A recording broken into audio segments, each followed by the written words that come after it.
The R&B star faces racketeering and other charges related to alleged illegal sexual activity with women and underage teenagers. Now, this week, a former girlfriend told the court that Kelly brainwashed her and others. You guys don't know the truth. You guys are believing some facade that our parents are saying. This is all lies for money. That is audio from the 2019 interview with CBS News. Are you happy? Where Jane now says she was not telling the truth. Kelly was at the interview, but off camera. Jane told jurors the disgraced singer would cough to let her know he was in the room. At the time of the interview, Jane described a healthy relationship with Kelly, whose first name is Robert. She also did not consider herself a victim. I'm happy doing what I'm doing. I haven't figured out what I want to do with my life, but I know when that time comes, we know Rob is going to support us regardless. Right. But now she says their relationship was abusive. She told the court she met and began having sex with him when she was in high school. And she testified that she was beaten during her 5-year relationship with Kelly.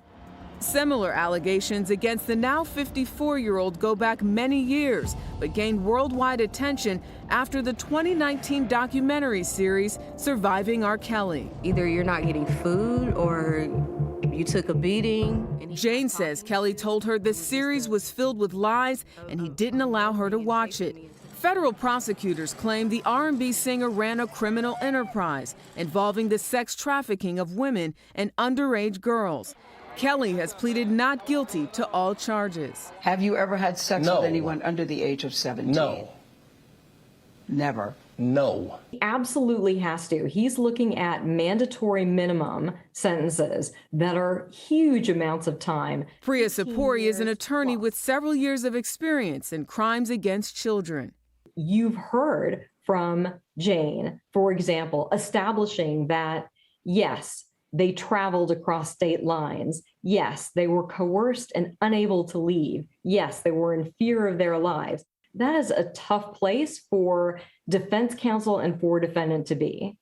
Ongoing federal sex trafficking trial focuses on 6 accusers who say he subjected them to psychological, sexual, and physical abuse. Prosecutors allege this was part of R.Kelly's years-long enterprise to recruit and groom young women and girls for illegal sexual activity. But his attorneys say he's innocent and that he's the one who's been victimized by women who were once his fans.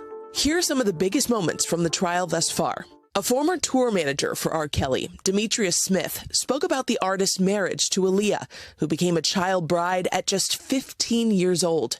According to Smith's testimony, he helped Kelly bribe a government worker in Illinois to get a fake ID for Aaliyah. Smith and another witness testified the reason for their marriage was to conceal Aaliyah's pregnancy, which could have led to criminal charges for R.Kelly since she was a minor. An anonymous witness who took the stand this week was also underage. She testified she was a 17-year-old aspiring singer when she met R.Kelly, although she told him she was 18 then. Over the course of their 5-year relationship, the woman told the court Kelly abused her, gave her herpes, and forced her to get an abortion.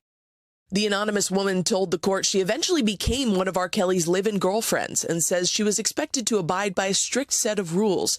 She testified R.Kelly required permission to do basic things like use the bathroom, that he forced her to only wear baggy clothing and forbade her from speaking to other men. She also said Kelly hit her if she broke the rules.